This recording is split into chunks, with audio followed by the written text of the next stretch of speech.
अस्सलाम वालेकुम नाजरीन, मेरा नाम नाजिया है। मेरी उम्र 16 साल है। मेरी फैमिली में टोटल 5 अफराद थे। हम 2 बहनें, एक भाई और अम्मी अबू।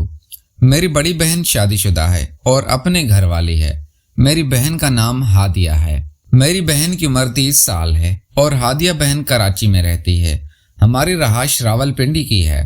मेरा बाप एक मजदूर आदमी था और मेरे बाप ने हमें बड़ी मुश्किल से पाला था।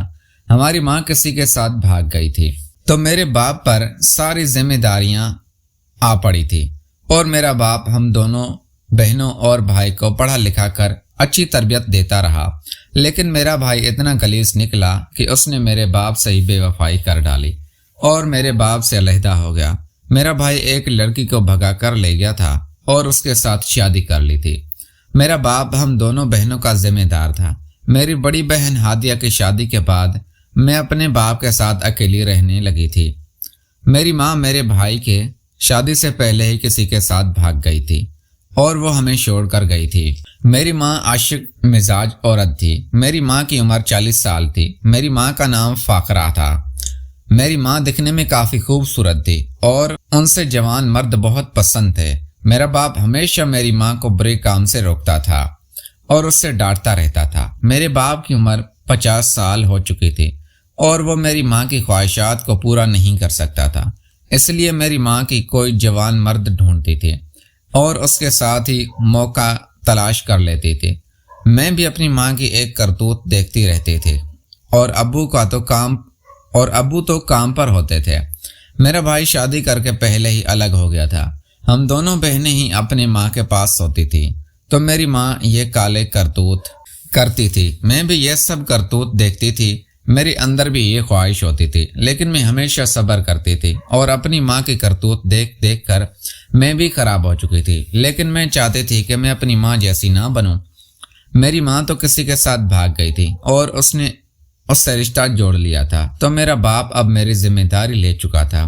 मेरी बहन हादिया हमसे अलग रहती थी और वो शादी करके कराची चली गई थी। कई बार मेरा भी दिल करता था कि मैं भी अपनी बहन हादिया के पास ही कराची चली जाऊं, लेकिन मेरा बाप बूढ़ा हो चुका था और वो मेहनत मजदूरी करके आता था और मेरा पेट पालता था। इसलिए मुझे अपने बाप की फिक्र होती थी और मैं अपने बाप के लिए खाना वगैरह बनाती थी। हमारा घर 5 अफराद पर मुश्तमिल था, लेकिन कुदरत का ऐसा निज़ाम हुआ था कि हम टोटल घर में 2 अफराद ही बचे थे।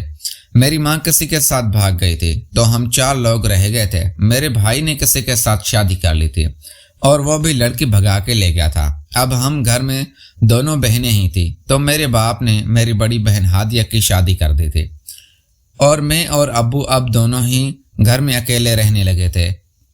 मेरा बाप काम पर निकल जाता तो मैं सारा दिन घर में फ्री होती और टीवी वगैरह देखती रहती।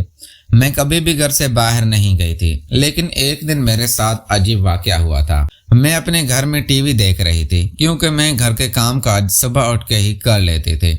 अब्बा के लिए नाश्ता बनाती। अब्बा नाश्ता करने के बाद काम पर चले जाते तो मैं दिन को फ्री होती और 12 बजे तक का काम करके टीवी देखने लगती। मैं अपने घर के लॉन में बैठी टीवी देख रही थी कि घर के दरवाजे पर दस्तक हुई। वैसे तो अब्बू ने मना किया था कि तुमने दरवाज़ा नहीं खोलना, लेकिन आज ना जाने कि मेरा दिल कर रहा था कि मैं बाहर जाकर देखूं कि हमारे दरवाजे पर कौन दस्तक दे रहा है।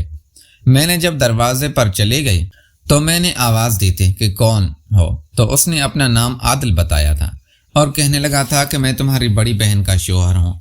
मुझे अजीब हैरत महसूस हुई थी कि कराची इतनी दूर है और हम रावलपिंडी में रहते हैं तो मेरा बहनोई मेरी बड़ी बहन हादिया का शौहर आदिल हमारे पास कैसे आ सकता है। मैंने दरवाज़ा खोल दिया था। जब मैंने दरवाज़ा खोला तो मेरा बहनोई आदिल ही था।